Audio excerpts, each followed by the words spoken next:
Building a habit is one thing. Keeping it for life is something else entirely. Almost anyone can start. The gym is packed every January. Journals get bought. Apps get downloaded. Streaks begin, and then February arrives. The gym empties. The journal sits on the nightstand unopened. The app sends notifications nobody reads.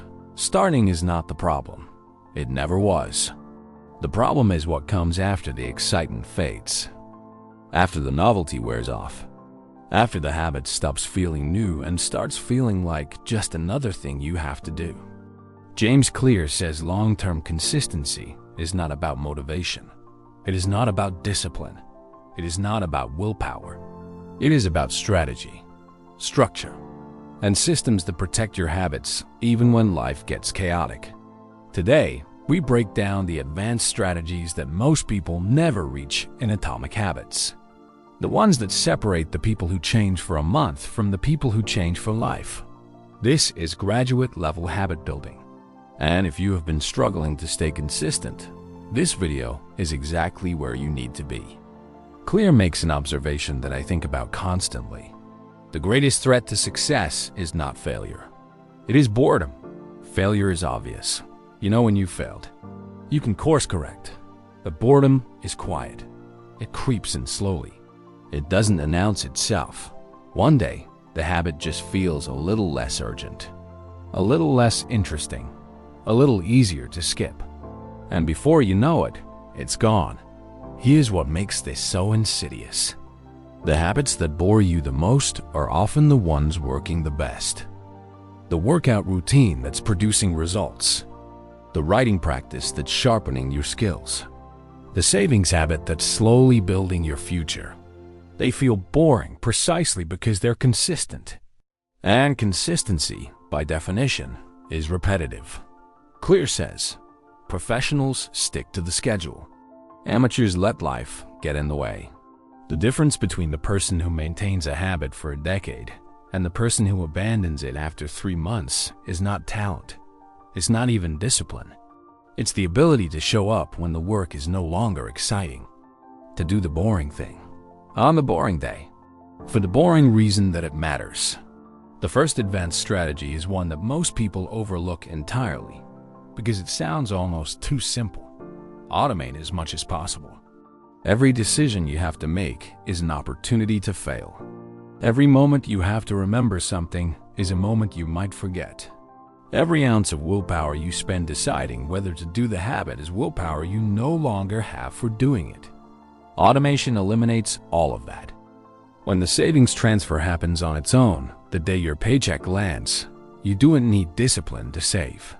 It's already done. When the workout is blocked in your calendar as a non-negotiable appointment, you do and negotiate with yourself about going. You just go. When the meal prep happens every Sunday without exception, the question of what to eat on Wednesday at 7 p.m. is already answered. Clear says automation turns habits into defaults. And defaults are the most powerful force in human behavior, because the default always wins. Most people spend their energy fighting bad defaults. The advanced habit builder spends that energy setting good ones. But automation alone isn't enough to keep a habit alive forever, because even a perfectly automated habit can become something you dread if it stops growing with you. Clear introduces 2 ideas here that work together: habit shaping and the Goldilocks Rule. Habit shaping is the idea that habits should evolve over time. You start small, smaller than feels necessary, and then you gradually increase the challenge as the habit becomes part of who you are. If you want to become a runner, you don't start with 5 miles. You start with a 10-minute walk, then a short jog mixed in, then a little more each week. You don't force growth. You allow it.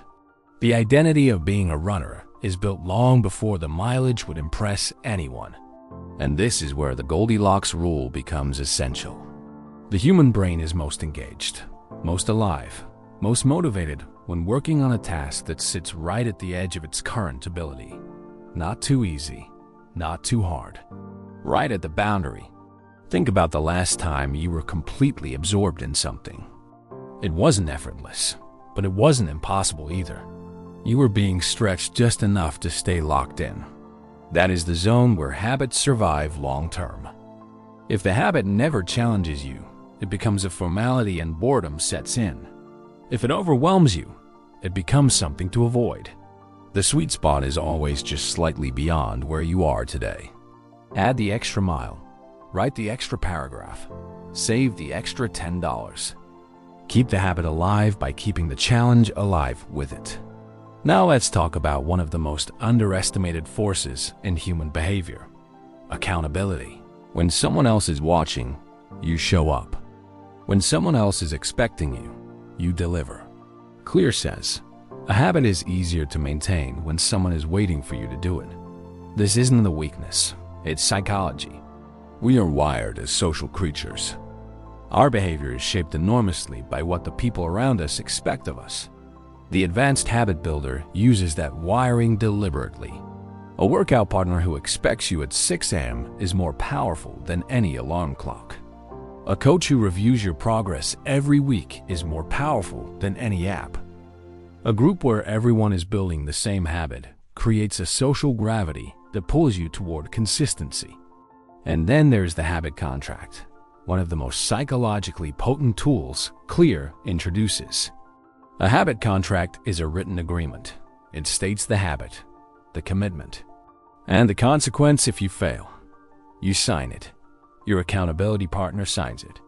Now the stakes are real. We hate breaking promises publicly. We hate disappointing people we respect. We hate losing what we've committed. The habit contract turns all of that psychology in your favor. Something as simple as, I will write every morning for 30 days. If I miss a day, I pay $50 to my accountability partner. Creates a force that pure motivation never could. Because now skipping has a cost you can feel immediately. And that immediate cost is exactly what the brain responds to. Alongside accountability, there is one tool that Clear returns to again and again throughout the book: habit tracking. Not because tracking is glamorous, not because it's complicated, but because it makes the invisible visible. When you track a habit, whether on a calendar, in a notebook, on an app, or even with a simple tally, something shifts. The streak itself becomes a source of motivation. You can see the chain building, day after day, mark after mark. And that visual evidence of progress creates a pull to keep going that nothing else quite replicates. Clear calls it, don't break the chain. The streak is no longer just about the habit. It becomes its own reward. And losing the streak, even though it's just marks on a page, genuinely hurts in a way that motivates. Tracking also does something else that matters enormously at this advanced stage. It makes the habit impossible to lie to yourself about.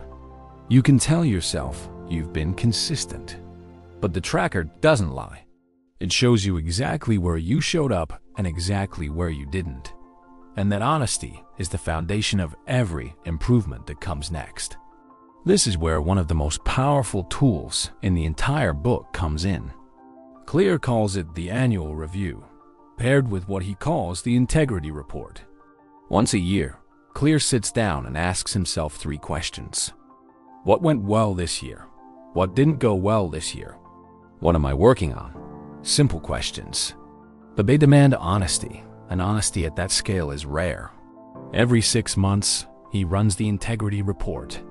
He asks whether his habits are still aligned with who he wants to become.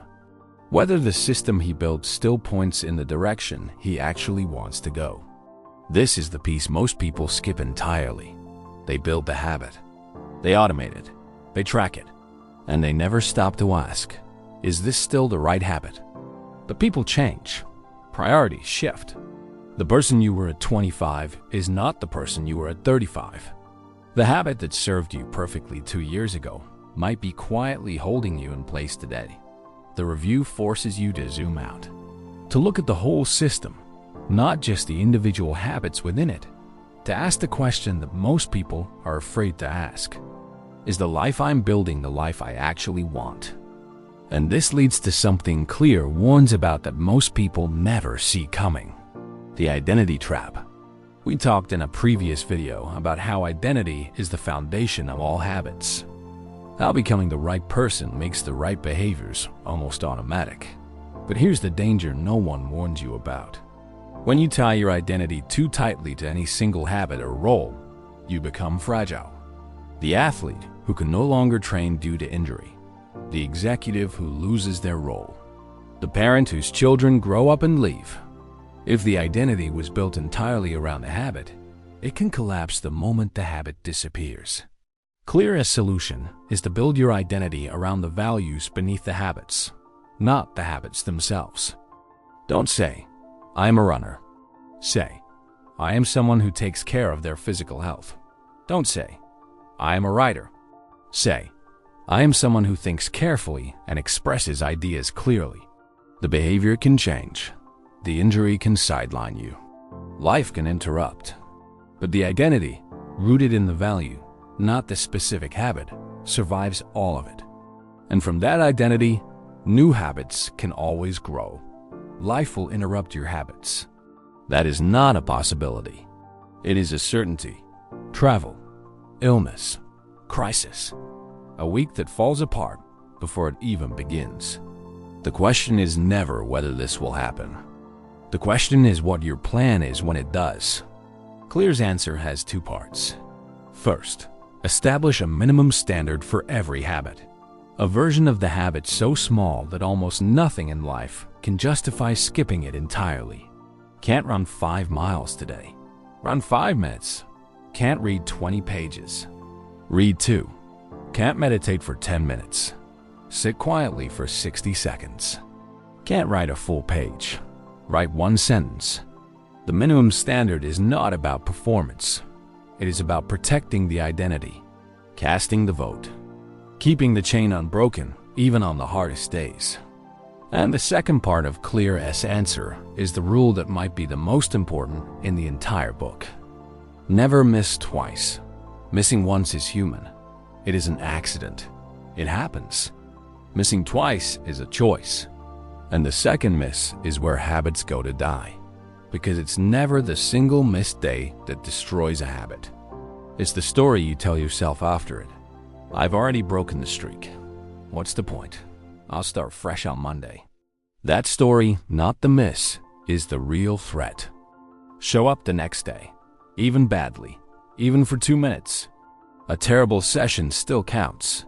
A single sentence still counts. 1 push-up still counts.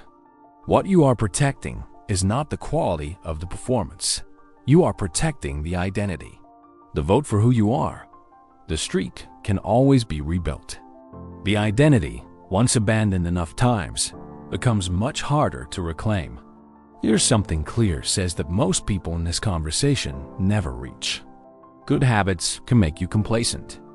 The very thing that makes habits powerful, the fact that they become automatic, is also what makes them dangerous over time. When you first start a habit, your full attention is on every step, every rep, every word, every dollar.